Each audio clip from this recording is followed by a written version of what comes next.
Philippe Michel, chef du groupe Calédonie Ensemble, une élection, j'allais dire, annoncée, sans surprise. Chacun a voté pour sa liste. On a donc 11 membres qui étaient à peu près connus.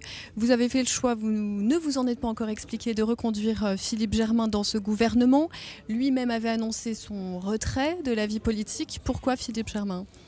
Parce que ce gouvernement va avoir d'immenses défis à relever. La configuration politique dans laquelle il se trouve s'annonce extrêmement compliquée.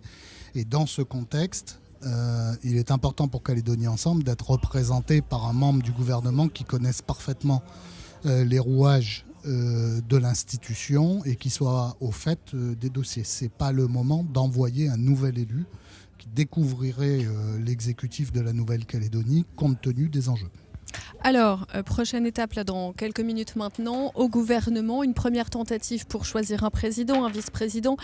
Calédonie Ensemble, vous avez fait connaître votre position, vous ne choisirez pas, en tout cas pas aujourd'hui. Combien de temps cette situation, cette latence peut durer ? Alors, d'abord, je tiens à expliquer les raisons de ce refus de voter soit pour un président de sensibilité indépendantiste, tout simplement parce que nous ne sommes pas de sensibilité indépendantiste et que nous entendons respecter le vote majoritaire des Calédoniens lors des dernières provinciales. Les raisons pour lesquelles on n'apportera pas notre voix à l'élection de Thierry Santa sont très simples. Nous avons proposé un partage de responsabilités pour garantir la stabilité des institutions. Ce partage de responsabilités nous a été délibérément refusé et à la province et au Congrès par l'Avenir en Confiance et par l'Éveil océanien.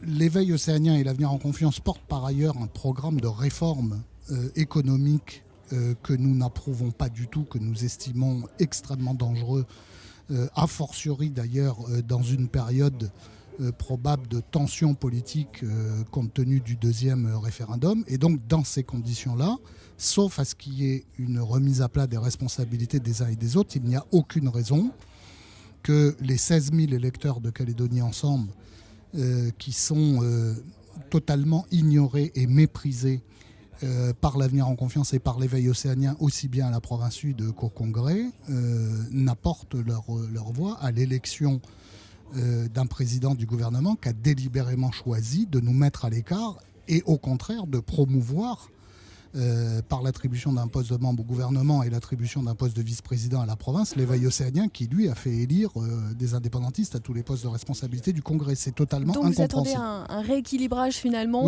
dans le partage des responsabilités dans ces institutions que sont la province et le Congrès. On attend, enfin si j'ose dire, on attend deux choses. Soit effectivement une remise à plat des responsabilités en fonction de la représentativité des uns et des autres, soit que l'Avenir en Confiance, qui a lancé un appel en ce sens d'ailleurs au FLNKS, trouve avec le FLNKS le consensus nécessaire pour faire élire le président du gouvernement et le vice-président du gouvernement.